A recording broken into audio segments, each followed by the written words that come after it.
श्री शिवाय नमस्तुभ्यम दोस्तों। चैत्र नवरात्रि का एक ऐसा उपाय जिसे खुद गुरु जी ने शिव महापुराण की कथा में बताया है और इस उपाय को आप लोगों को जरूर ही करने चाहिए। और आप सभी लोग जानते हैं कि चैत्र नवरात्रि साल में सिर्फ एक ही बार आती है, तो आप लोगों को इस उपाय को करने का जो मौका है दोस्तों वो सिर्फ एक ही बार मिलती है। और दोस्तों यहाँ 1 लोटे जल और 1 बेलपत्र वाला उपाय है।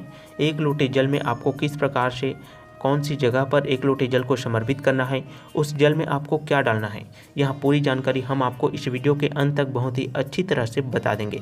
अगर आप लोग इस वाले उपाय को चैत्र नवरात्रि के किसी भी दिन कर लेते हो तो आप यहाँ मानकर चलना कि आपके जीवन में चाहे किसी भी प्रकार की दुख और परेशानी चल रही हो, वहाँ सब प्रकार की जो परेशानी है वहाँ इस एक उपाय को करने मात्र से ही खत्म हो जाएगा। या आपके घर परिवार में जितने भी प्रकार के दुख और परेशानी चल रही है, चाहे वहाँ समस्या रोग बीमारी से संबंधित हो, चाहे वहाँ समस्या पैसे से जुड़ी हो, या आपका बच्चा बहुत ही ज़्यादा जिद्दी स्वभाव का है, आपका बात नहीं मानता है, मतलब किसी भी प्रकार की समस्या के लिए आप यहाँ उपाय कर सकते हैं। साथ ही में दोस्तों कई लोगों को अपने घर में ही जो है वो डर लगता है, छोटी छोटी बातों में उन्हें डर महसूस होता है, यानी कि डर लगने का जो रोग होता है वो हो जाता है उन्हें। ऐसे लोगों के लिए भी आप यहाँ उपाय कर सकते हैं। परिवार का कोई भी एक सदस्य रोगी के लिए यहाँ उपाय आसानी से कर सकता है। इस उपाय को अब हम समझते हैं कि घर का कौन कौन से व्यक्ति जो है इस उपाय को कर सकता है, किस समय में कर सकता है और कौन सी जगह पर आप लोगों को यह वाला उपाय करना है। देखो सबसे पहली चीज़ दोस्तों 1 लोटे जल वाला उपाय है, तो आप लोगों को इस उपाय में 1 लोटे जल की आवश्यकता के साथ ही 1 बेलपत्र की आवश्यकता भी पड़ेगी। यहाँ उपाय जो है रात से शुरू होगी, मतलब चैत्र नवरात्रि में आप किसी भी दिन रात के समय इस उपाय को शुरू कर सकते हैं और हर दिन आपको इस उपाय को करने की बिल्कुल भी ज़रूरत नहीं है। नवरात्रि में किसी भी एक दिन आप लोगों को यहाँ वाला उपाय करना है, पर चैत्र नवरात्रि के 9 दिनों में से कोई भी एक दिन वह दिन होना चाहिए। तो दोस्तों आप लोगों को यहाँ बात पता चल गया कि यहाँ उपाय आपको कब करना है। अब उसके बाद दोस्तों यहाँ वाला उपाय करना किसको है तो ध्यान से समझिएगा। देखो घर का जो कोई भी बड़ा मुख्य सदस्य होगा उस व्यक्ति को ही यहाँ उपाय करना है। अब वहाँ बड़ा व्यक्ति मुख्य रूप से घर की माताएं बहनें होंगी तो ज़्यादा बेहतर होगा दोस्तों, मतलब कि घर की जो बड़ी माताएं बहनें होंगी अगर वहाँ यहाँ वाला उपाय करेंगे तो ज़्यादा अच्छा होगा, क्योंकि घर की जो माताएं बहनें होती हैं वहाँ घर की लक्ष्मी होती हैं और जब घर की लक्ष्मी कोई उपाय करती हैं तो उसका फल हमें बहुत ही जल्दी और बड़ा होकर मिलता है। तो इसीलिए आप लोगों को विशेष रूप से घर की बड़ी माता बहनों को ही यहाँ वाला उपाय करना चाहिए। अगर किसी कारणवश बड़ी माता बहन जो है वो घर में उपस्थित ना हो तो उस समय में घर का कोई भी बड़ा व्यक्ति जो घर का कार्यभार संभालता है उस व्यक्ति जो है वो उपाय कर सकता है, चाहे वहाँ पुरुष ही क्यों ना हो। तो इसमें उसको कोई दिक्कत वाली बात नहीं है दोस्तों। घर का कोई भी एक सदस्य इस उपाय को करेगा तो उसके परिवार को इस उपाय का जो फल है वो पूर्ण रूप से जरूर मिलेगा। जितने भी प्रकार की समस्या आपके जीवन में चल रही हो, चाहे वहाँ समस्या पैसों से जुड़ी हो, चाहे घर के लोगों का आपस में वाद विवाद होता हो, चाहे आप कितना ही काम करते हैं पर आपका घर में कोई भी रिस्पेक्ट नहीं करता है, आपको जो सम्मान मिलना चाहिए वहाँ सम्मान आपको कोई भी नहीं देता है, यानी कि हर एक प्रकार की समस्या के लिए, जैसे कि आपके दिमाग में जो भी समस्या है दोस्तों उन सभी प्रकार की समस्याओं के लिए आप यहाँ उपाय कर सकते हैं। तो दोस्तों आप लोगों को इस उपाय को करने का जो समय है वो सुबह के समय में ही इस उपाय को करना है। सुबह के समय सबसे पहले आप लोग स्नान और अपने दैनिक कार्यों से निवृत्त होने के बाद में आप लोग यहाँ उपाय जो है वो आसानी से कर सकते हैं। पवित्रता का पूर्ण रूप से ध्यान रखना है उपाय को करते समय। अब दोस्तों हम आपको बताते हैं कि इस उपाय को आपको करना कहाँ पर है।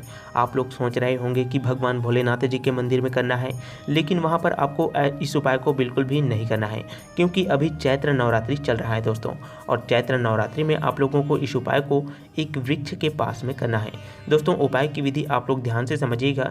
इस उपाय में आप लोगों को 1 लोटे जल की आवश्यकता के साथ में 1 बेलपत्र की आवश्यकता पड़ेगी, और इस 1 लोटे जल को हमें कहाँ से लेना है, किस जगह से भरना है, इस बात का भी आप लोगों को एक अच्छे से ध्यान रखना है। चैत्र नवरात्रि के किसी भी रात को आप लोगों को यहाँ जल लेना है दोस्तों। तो इस जल को लेने के लिए आप लोग भगवान भोलेनाथ में जो जल चढ़ाते हैं उस लोटे का इस्तेमाल आप लोग कर सकते हैं। तो उस लोटे से ही आप लोगों को अपने घर में जो पीने वाला जल होता है दोस्तों, जहाँ से आपका पीने वाला जल का स्रोत है वहीं से ही आपको शुद्ध जल भर लेना है, और जल भर करके आप लोगों को उस जल को आपको अपने घर के मंदिर या रसोई घर के जो स्थान है कोई भी अच्छा जगह वहीं पर आपको सोने से पहले ही रख देना है।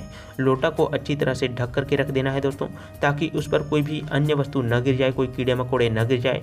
तो इस प्रकार से आप लोगों को 1 लोटा जल भर करके रख देना है और उसके बाद में सो जाना है।